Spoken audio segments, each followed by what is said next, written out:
I think Instagram Reels are cracked. Yeah. Like our account gained 190,000 followers from that one reel shoot.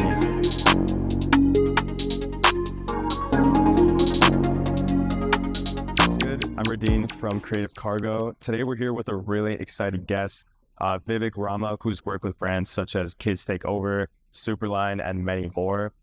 What's up, bro? So Do you want to quickly give a bit of an intro? yeah, my name's Vivek. I am a creative / entrepreneur. I work in the media and clothing space.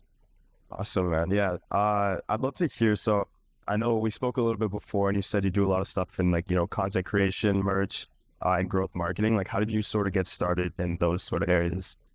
Yeah, how I really got started in clothes specifically was I used to make designs when I was in high school on Photoshop, and I would upload them to this website called TeePublic.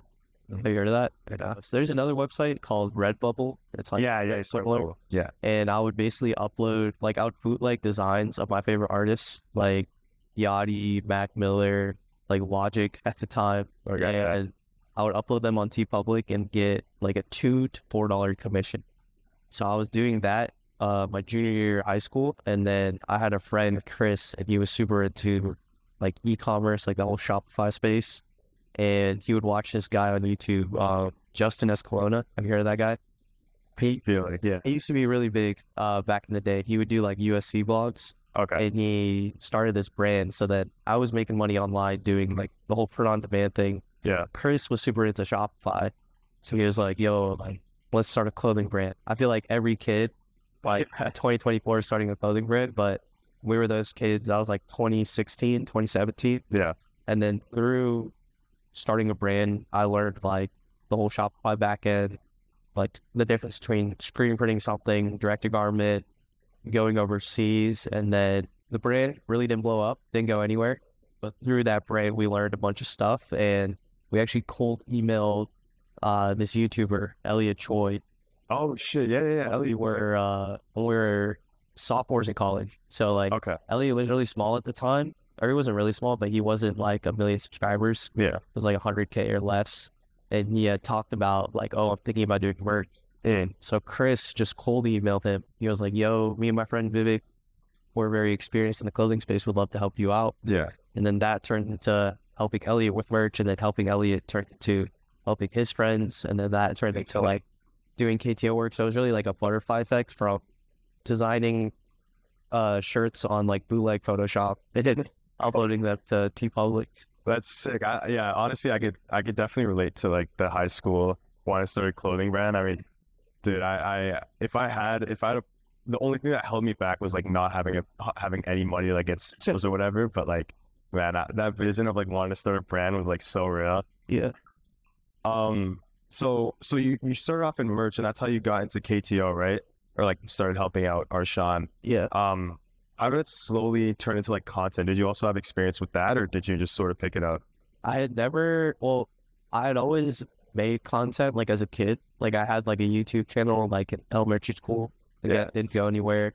I love YouTube. Like I was like internet raised. Like I watched too much YouTube growing up. So I'd always been into the internet space, and I knew I wanted to do something in it. But when I started doing KTO, I didn't have any like success with it, I would say. I had started like those aesthetic pages on it. Yeah. Like Little Jupiter, the repro school stuff. I had pages like that, but I hadn't had any like huge success. The biggest success I had was probably, the app iFunny. Yeah. I got featured on iFunny. That was like the most success I had in the social media space. That's sick. Wait, isn't iFunny isn't that did you find success because someone else reposted you, or you posted on iFunny and found success? Me and my friends would post a lot on iFunny. So if y'all don't know, iFunny is like an app where you just submit memes. Yeah. And there was a section on iFunny called like featured. Yeah. And if you were like every day, like 20 posts would get featured in the section. But a lot of iFunny is like running an IG page today. Like IG pages, they post original content, but a lot of them is seeing like what other pages are posting. Yeah. Like, the meme that got featured for me, which is like a funny meme on Twitter. And it wasn't like that's like, that must have been like what, like 20 17? No, this was before. This is when I was like a kid. Oh, really? Yeah. Oh, damn. Yeah, because When I was like playing outside. I swear I remember iPhone, like, I don't even know, is it still around, do you think? Like, No, I don't think it. no? Okay, because I swear I remember, like, I remember my friends using it, like, 2016, 2017. Those are the, man, I don't remember if I used it or not, but I remember, like, I used to see it all the time. I'd love to hear, like, what was your relationship? Like, how did it start off with Arshan? So you said you, like, started out doing merch. Like, how did you initially, like, get in contact with him and how that sort of develop? Yeah, Arshan and even like a lot of the relationships I have today all started through Instagram DMs. So I literally shot him a DM like, "Yo, I showed you a few minutes ago. It takes so long to scroll to the top Yeah. because we DM about like posts. I was just like, hey, love the content, been watching the interviews all day." Yeah. And then he was like, "Thank you, appreciate it." And then I would like send like reply to stories, and then over the course of months, it Yeah. turned into something. It wasn't like, "Yo, let me work for you," and then he was like, "Okay." It was really just like, "Yo, I really like what you're doing." Sure. And then I get, yeah, so it slowly developed into like, where you just like, yo, like, I see you need merch, like, I can help you out with that. I had always, like one of the first like 5 or 6 DMs, like after we'd been talking, I was like, "Hey, I have experience in merch. If you need any help, let me know."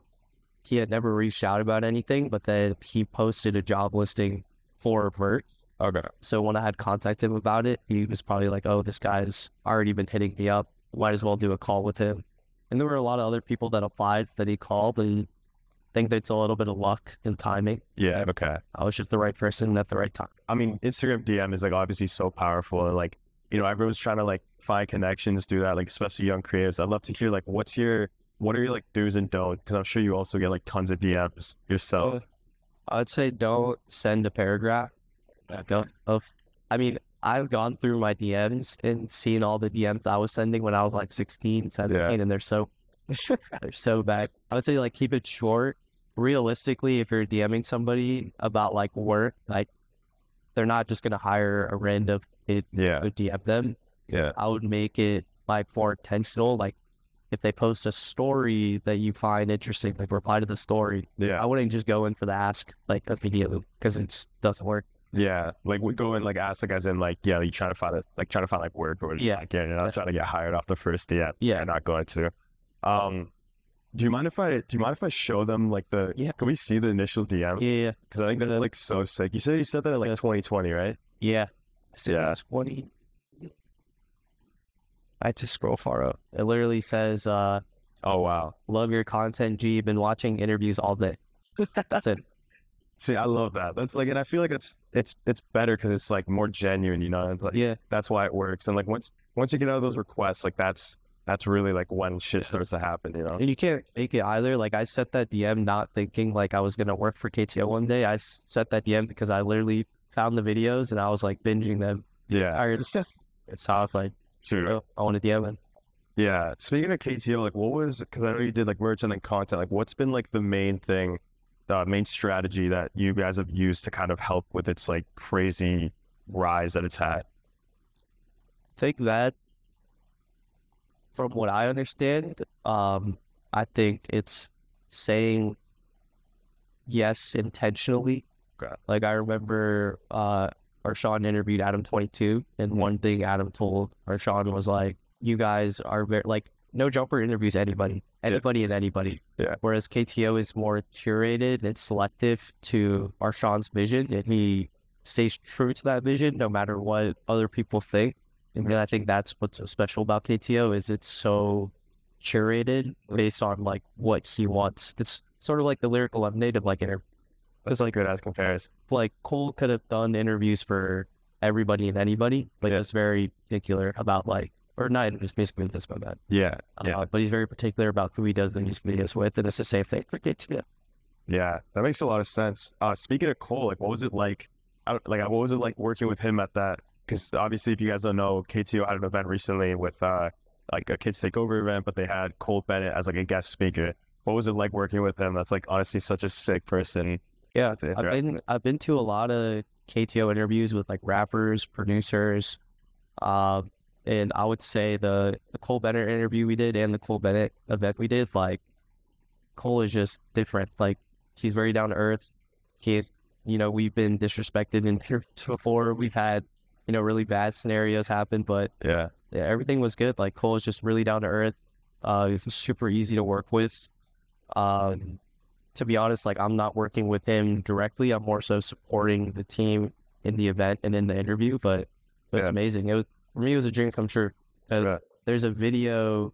Do you know what FaZe Clan is? Yeah. So FaZe Clan did this contest, FaZe 5.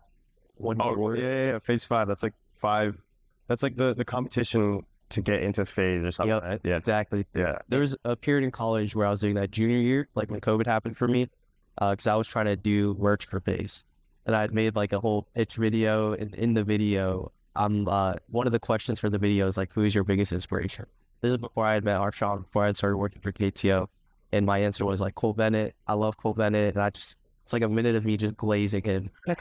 And then to see like a few years later, like actually getting to work with him, you know, go to the house where he produced the album and just like be a part of the story in some way was dope. Like top 10 life experience for me. That's so sick. Oh man. Yeah, that's honestly such a, like, the stuff that guy's like accomplished is so amazing and like amazing, like humble beginnings. And I forget where he's from, but like from where he started to like where he's at now, man. Yeah, he's from like Plano, Illinois, I think. Like, that makes sense. Illinois makes sense because like he's like Summer Smash or whatever in Chicago. But so you also do work at Superline, and I'd love to hear. So if you don't know what Superline is, it's essentially, actually, do you want to explain it just so I don't butcher it? Yeah, Superline is I would say half of Superline is we sell blank apparel. So like think of the kid wanting to start a clothing brand. Like I was that kid. So I understand like how to market Superline. Yeah. We sell blanks, and then the other side of it is we have a big media platform where we educate people about the apparel business, like the do's and don'ts, and just a little bit of like entertainment in there as well. So like from working there, what has been your biggest takeaway that you've had from like because you speak to like so many suppliers, right? Yeah. Like what's been like the biggest takeaway from working with them or speaking to them? From suppliers, I think the biggest thing I've learned is like growing up, I always wanted to like start a brand, do all that. I feel like a lot of kids want to do that. I think finding a supplier is such a small aspect of it. Yeah. Like with the internet and just like people making videos about suppliers, like your supplier isn't going to make or break your brand. It's your brand that's going to make or break your brand. Yeah. I feel like the biggest thing that you guys talk about is like, I swear every like third video, you guys mention how it's like all about the brand. Cause I swear, I think one of your viral videos is like where you go talk to a guy about belts. And like, I think the guy was like the supplier for like, I think it was like Gucci or something. And he's like, it was like the exact same belt. Like if you bought it without the brand, it's like $5. But like if you had the brand, it's like $300. Yeah. I feel like that's like something you guys emphasize so much. Yeah. It's more about the brand. I mean, it's like you could look at brands, say like Hellstar. Like Hellstar is that they're not doing like some crazy production, like knitting or stitching. They're just printing crazy shit on shirts. Yeah. Anybody can get a blank t-shirt. Anybody can come up with a crazy print. Yeah. It's just everything outside of that. True. Is there like anything that you've learned from working at merch, like about building a brand? And like, do you have any advice for how to really build that robust brand? Because like, I agree. It's like probably the biggest thing, but it's also, it's like the most challenging thing. Yeah, it is. I mean, I think building like a hyphen brand, like a Hellstar, I've never done it, so I don't have any experience. If I knew how to do it, I would do it. But like building a brand, like, or helping build a brand like KTO, or even working with YouTubers who sold a shit ton of merch, I would say it's building a community is the most important thing. Like having a community of like-minded people is more important than creating that. It's hard, but it's doable with content. Yeah, that's true. Content, make content. I think one thing you mentioned before that I really want to touch on was like how it's like a really good time for Instagram Reels right now. Do you mind like touching on that and like explaining why you think that? Yeah, I think Instagram Reels are cracked. Like when I started for Superline, we had just under 100,000 followers, and we're about to hit 900,000 followers, and that's all from pumping Instagram Reels. Like it has to be good content, honestly. Even for KTO last year, we hit 100K followers last year. And a lot of our growth was from Instagram Reels. And even now on Instagram Reels, you can like hide stuff from your feed. so you can just have it be on the Reels tab only. Yeah. I think it's a growth hack. Yeah. Anybody starting it. For sure. I think actually on the whole quality thing, I remember Gary Vee had a whole thing where he was talking about how because like he's such like a volume guy. Yeah. And so I think people get that, like, misunderstand him sometimes when he talks about that, because then people think it's more quantity than quality. Yeah. But like it definitely needs to have that like quality like minimum. Like you have to meet that minimum, but then everything beyond that can just be straight quantity. What has been the biggest thing that you've learned about the quality? Like what do you think is absolutely necessary for when you're trying to pump out those reels that you've noticed? That's a good point, because I think I learned a lot about like that discussion of quality versus quantity in the last year, because on one hand I was working on KTO social, which is like super curated. KTO before, we were doing like 1 to 4 posts a day, and it was like very curated, very well written. And then on the other side I was doing Superline, which is like, I would equate Superline to like the academics of like the clothing space. So just like spamming posts. And I think it's like sports, is like more shots you put up, and the more likely one is to go in. Yeah. Even the head of Instagram, like he straight up said, like the more you post, the more you're going to grow. Yeah. But again, like you said, you don't want the post to be just like shit posts. I would say for short form content tips, I would say the most important thing is the hook. Like first 3 seconds of the video. Yeah. Nothing else really matters, because if people today, especially kids, they're just like doom scrolling. So like the hook, and then after the hook, it's like, do you either provide value or do you provide entertainment?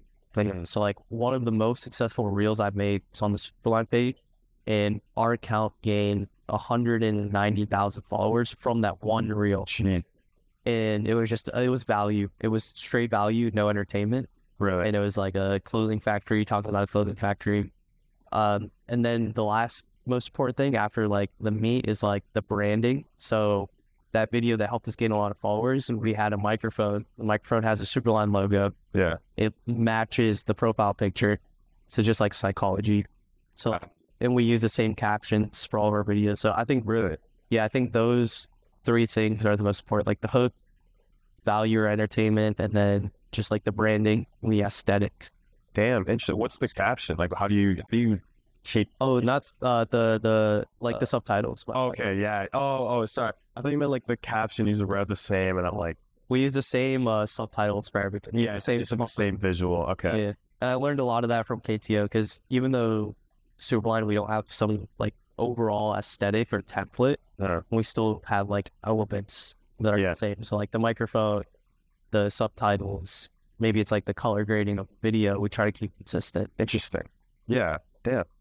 Yeah, because I could imagine how that's important on stuff like TikTok, where it's not like you might see someone and then you might see them like a month later. Exactly. But that whole branding, if you like notice it, then like even if you don't follow them or you don't remember them, like you'll still like mentally, subconsciously. That's interesting. Damn, I've definitely heard the hook part. I think that's like everyone's like hot topic, but I think branding is something that people don't usually talk about. That's really interesting. I think KTO does that so well too, because of like how the window, like any image, it'll be like the Mac window and the dots. So when other pages repost KTO shit, like it's like KTO hook. Yeah. I want to talk a little bit more about networking, like we were talking about before.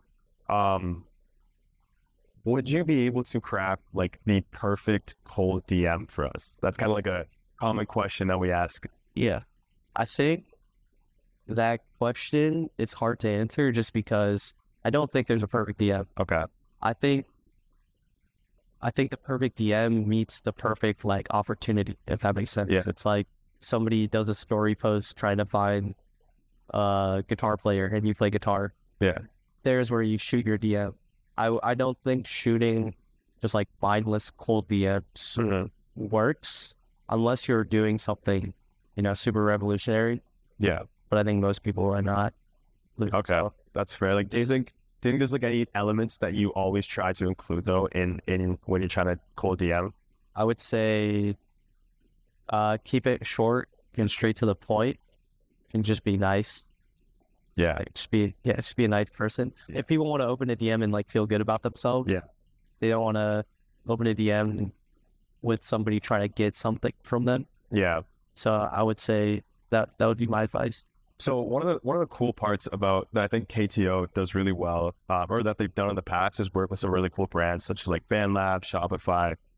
Do you have a hand in working with those brands like directly? Yeah. And if so, like for a brand like KTO that's like, you know, pretty innovative, or just like other brands that are coming up, like what advice do you have for them to kind of go for those types of media or brand partnerships? Yeah, that's a good question. I think brand partnerships are super important for making money as like a creator and like for doing anything creative. I did have a hand in some of the partnerships, Yeah. specifically the Shopify one. I moved to New York 2022, Yeah. and I'm like a Shopify nerd. Like I love Yeah. Shopify. Like I could build a Shopify store in like 10 minutes. I used to watch like all the drop shipping guys. I drop ship footage. So I just love Shopify. I went to an event and I told Jacob there about KTO, and he just loved that it was a Canadian company. Shopify's Canadian. Oh, really? I didn't even know that. So they have a big thing for like supporting other Canadian companies. He checked out the videos. He loved it. Hopped on a meeting with Jacob, Arshan, me, and then Arshan went through the pitch deck. He loved it, and then we started working with them. Some of the other partnerships, like SoundCloud, Bandlab, those were all relationships Arshan had. I'd been in the meetings, and I think the most important thing is showing your value to them. Because at the end of the day, these big corporate companies, they want to work with young kids because they don't know like what's cool. They don't know what resonates with the youth. Yeah. So the more you can make them feel like out of touch in a sense, the better off you are. Because that's where the money's kind of going towards, right? Like the whole like younger generation. Yeah. Especially for Shopify. Like I feel like they're really trying to target those young. Yeah, like the whole Mr. Beast thing they're doing. Yeah. They got Gen Z unlocked for sure. Yeah. You brought up something interesting, the pitch deck. Yeah. Because something that I wonder about, because I used to be like, and I'm still really interested in like the startup sort of world. And they're very into like, you know, obviously pitch decks, so they're making a ton. But for stuff that's like less techy and more kind of in the vein of like KTO or even Superline, like what do you think? How would you go about creating a pitch deck for those types of brand? Like what's the most important parts of those? I think honestly, there's a lot of templates online to model off of and just like pick and choose, you know, certain slides to omit. But for Superline, we did one recently, and it was just like, what is Superline? Who is our audience? What is our reach? And how can we help you? Yeah. Those like 4 or 5 things are the most important. And also like, how does our brand align with your brand? Yeah. Because that's really what the company wants. They want to work with people that align with their brand identity. Like I would say SoundCloud and KTO is a perfect example. Yeah.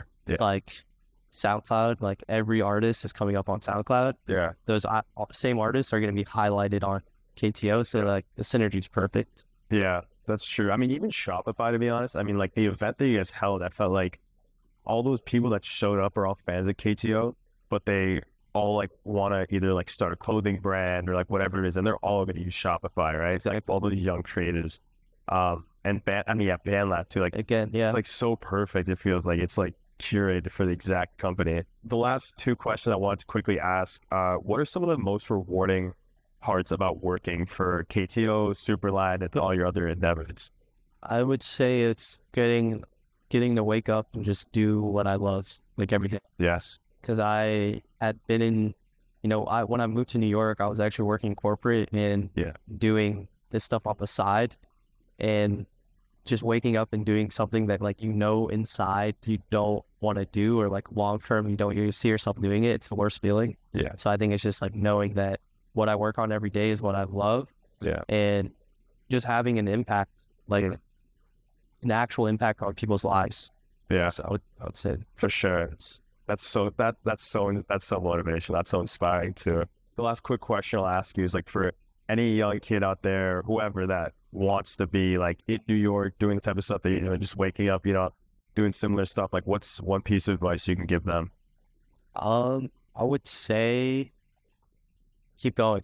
Like do what you love and keep going. Like if you feel like it's not working out, just keep going, because it's gonna work out.